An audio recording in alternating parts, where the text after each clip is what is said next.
You are the underdog. How does that make you feel? Well, I think it's very interesting. I want to know those people that have enough moxie to go out and bet against Michael Jordan, though. I think that he's still at the peak of his game as far as having an effect on the game, even though maybe not for the duration of taking the team over for the last 14, 15 minutes of a game. I like to see people that actually have the belief enough to put their money down. And Dennis Rodman suffered torn ligaments, or at least strained ligaments, in his right thumb late in Game 7 of the Eastern Conference Finals against the Pacers. He had been expected to start. Of the 6 times the Chicago Bulls have been to the NBA Finals, this year's Utah Jazz are the team best equipped to derail them. For the Utah Jazz, here's the question. What do you do with Michael? But Michael Jordan poses so many problems for the defense. When you're guarding him with a smaller player, such as Jeff Hornacek, he can just turn around and elevate and shoot right over you. Then Chicago will come back with the big three, Pippen, Kukoc, and Jordan. Now you can't leave Jordan, so when they double team Pippen in the low post, Kukoc is there for the long three. So you say, okay, we'll come double team you with size. We'll bring Karl Malone. But you see Dennis Rodman on the offensive glass, open for the wide open Jay. Now Michael Jordan has torched Utah this season, averaging close to 35 points a night. And when you double team him, he frees up on the offensive glass for at least 20 shots. Now, what do you do with Michael Jordan? That's the question that the league has been trying to figure out for a very long time. Bob? And maybe the answer is let him get his, the way they did with Shaq in the Western Conference Finals as they swept L.A. Shaq got off, but nobody else did, and they won in 4 straight. I'll tell you one thing, though. Now, as far as that question is rest, too much rest, not enough rest, Michael Jordan says when you're trying to win an NBA championship, rest does not enter into the equation. He also... Let's get ready to rumble! I feel underdressed without a cummerbund.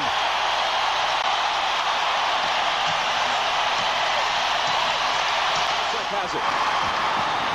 Ahead to Malone, to the hoop, and Utah claims the lead.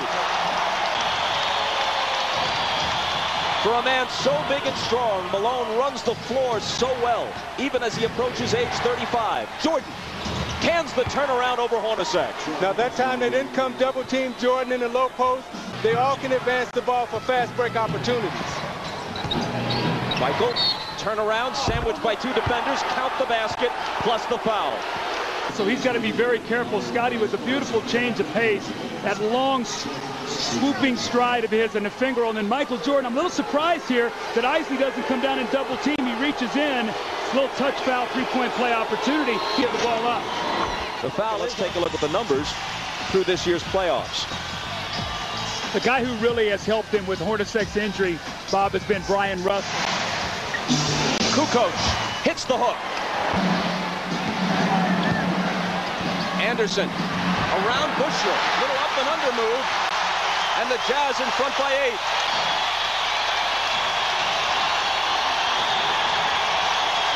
Listen to this crowd at the Delta Center. Jordan quiets it just a bit. Stockton into the lane on Kerr, off balance and got it.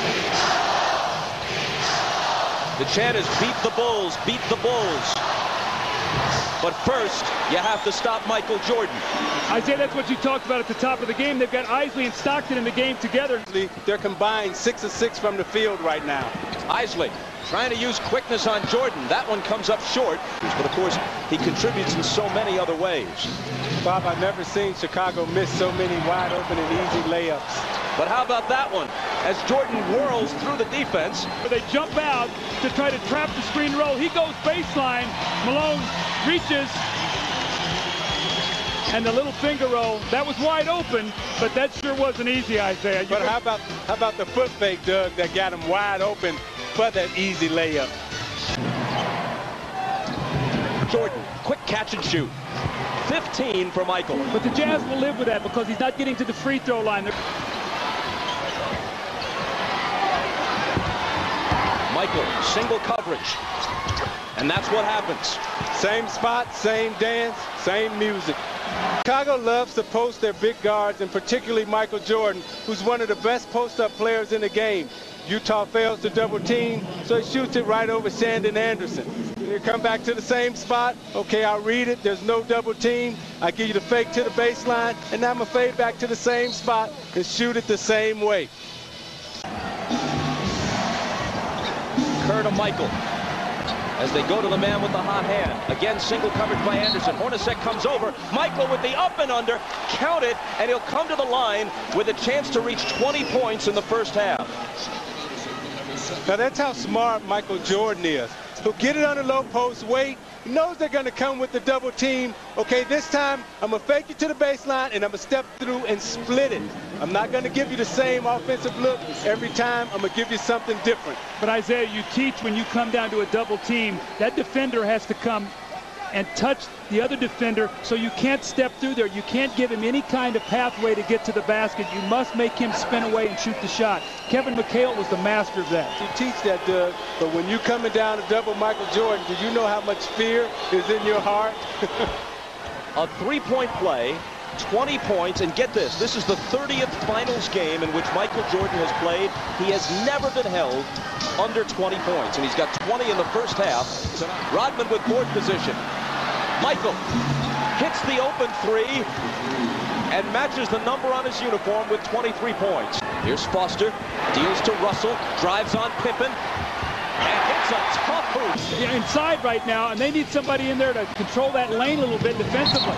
Michael on the baseline, no basket. A foul before the shot. Jordan. Hornacek up on him.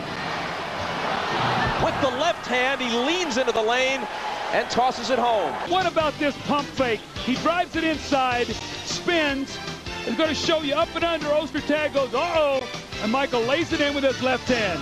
So you watch the patience of Jordan. He's looking at Ostertag out the corner of his eye, and he spins baseline. Russell reaches in when the ball is down low. You see Michael Jordan start to go to the basket right now at the end of the game to get to the foul line because he knows this is where you're going to win it or lose it. That's only the 9th free throw attempted by the Bulls all evening. Michael and Scotty, the only two guys who have shot them all night long. We move inside 4 minutes. Utah by 7.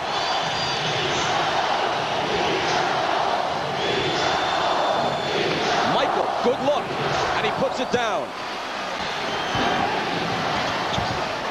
Jordan from 20, good again.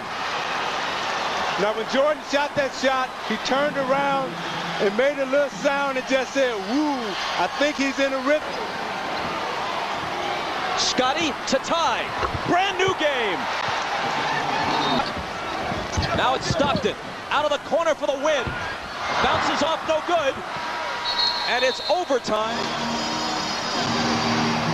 Malone from Stockton all the way to the basket. Michael wants that basketball back again. Pippen flips it to him.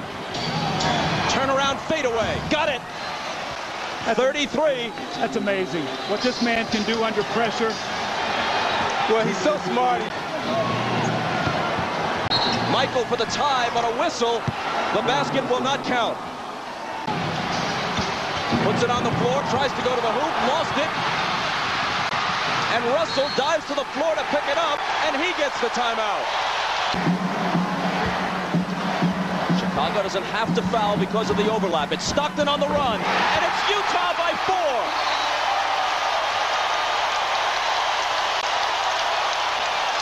Chicago uses its last timeout with 9.3 seconds remaining in overtime.